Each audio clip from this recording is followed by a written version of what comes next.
let's get to your second question of the week. All right, which running backs from some of these uncertain backfields can we actually trust this week? And there's a bunch of backfields we could discuss here. The Steelers with Kenneth Gainwell and Jalen Warren. The Texans, like I mentioned earlier, with Woody Marks and Nick Chubb both banged up. We'll see if they're able to play this week. It seems like they're trending that way, but we're going to have to monitor that one all week. If not, Jawar Jordan, who I talked about in the waiver wire show, he could be somebody that could get some more work. The Cardinals, who we just discussed. The Saints with Audric Estime and Evan Hall, two names that we did not expect to be talking about this time of year. The Chiefs with Kareem Hunt and Isaiah Pacheco, and Pacheco seeming like maybe he's starting to earn a little bit more work again. And then the Commanders. And I brought up JCM, Ja'Cory Crosky-Merritt, on the Monday show.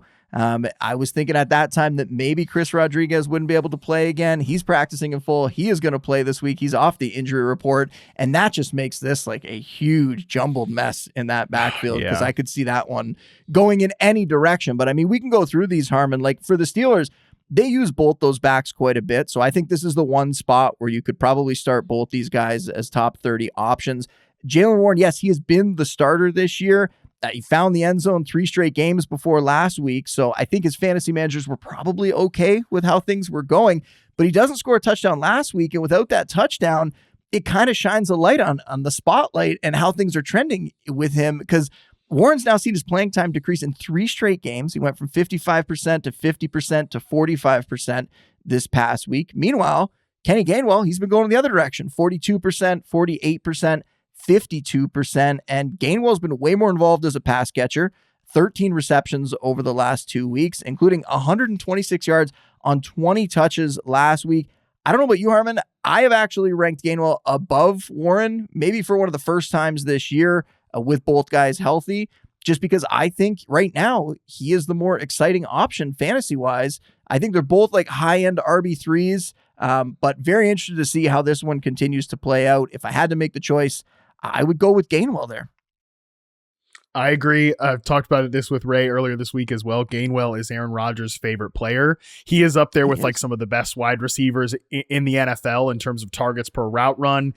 He indeed, I did just like Aaron Rodgers, I did my own research and I posted on social media that Kenny Gainwell was indeed not on the field for Jonnu Smith's rushing touchdown, even though you can visibly see, I shared the clip, like Rodgers getting super excited, like button helmets with Kenny Gainwell. That's his favorite. It's his guy. And we know when Rodgers has a guy like that, he's going to continue to be involved in the offense. That's not to say he doesn't like Jalen Warren or anything, but I just think Gainwell's role as a pass catcher, especially in this type of game script we're expecting against Detroit, I agree with him over Jalen Warren for sure. So if we move to the Texans backfield, just to talk through this one a little bit, it's going to come down to the injury statuses. So we don't need to go like too in depth, but the way I see it breaking down is if Woody Marks is healthy, he's the guy. He would be a top 20 back, if not top 15. The only question is when you're talking about a Texans team that has Super Bowl aspirations, like, do they really want to push him? Do they really want to risk him in a game like we mentioned earlier where they are big favorites in this one? I think they're going to roll. So even if he's out there, I think you better hope that he gets his points early, because I think at some point they could shift to Nick Chubb if he's healthy and if he's playing in this game, or Jawar Jordan late if they're up big, because why not? We saw what he did last week, went over 100 yards. Why not give him the reps and not put more on those lead guys? So that's the only thing that I'm a little bit worried about when it comes to Woody Marks, but that's one we're going to have to follow right until Friday to see if these guys are going to be able to play or not. Moving on, I mean, the Cardinals backfield, we already discussed them. You look at the Saints, this is probably the most interesting one of the mix here, because both backs I talked about on Monday's show, Devin Neal suffers the hamstring injury. He goes on IR today. He is not coming back for the fantasy season. So now we're going to get to see these guys do what they can, unless Alvin Kamara at some point comes back, which I don't think there's any reason for that. But he retired weeks ago. Yeah, exactly. Yeah. But the matchup here is like so enticing that even though we're talking about Estime and Hall, like how can you not want to play these guys? New York, they've given up the second most fantasy points to running backs this season. Just a mind-boggling 14 total touchdowns to running backs over their last 5 games, Harmon. Like, there are going to be points scored. Someone in this backfield is going off. Maybe both guys will have usable fantasy days. But you look what happened last week. Like when Neal was out of the lineup, Estime saw the better part of like a near 55-45 split. He was the guy that was used more in the passing game. He had 50 scrimmage yards, had 6 touches. The majority of that, though, did come through the air. Hall just 12 yards on 4 carries. He was more active as a runner. Either guy could get the hot hand treatment here.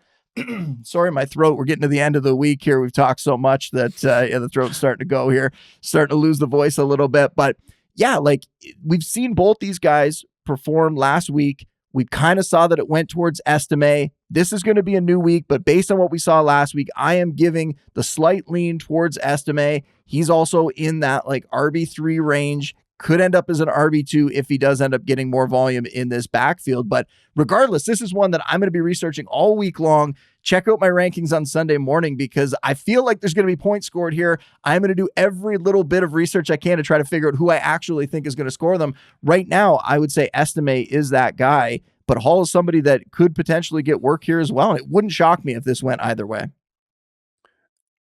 I think it would.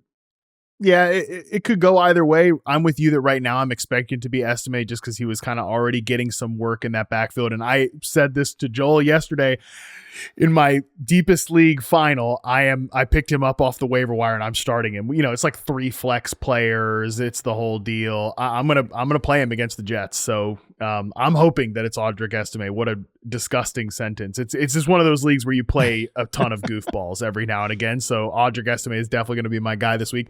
I'll take the burden off you here for the last 2. I don't think there's any like interest for me personally with either of the Kareem Hunt, Isaiah Pacheco show or Chris Rodriguez or Ja'Cory Krosky-Merritt. Like if it was the matchup against the Giants last week and it was going to be split 3 ways, I still think you could talk yourself into Chris Rodriguez, but especially for what Bill showed last week, why would they not want to just continue to give him some touches towards the end of the season? It's not like Rodriguez was blowing it away or anything. And now I know the Eagles have been gettable. Jalen Carter is not going to play in that matchup. I just think both those guys' profile is very much like what the heck flex is. And we know what the Hunt Isaiah Pacheco show is.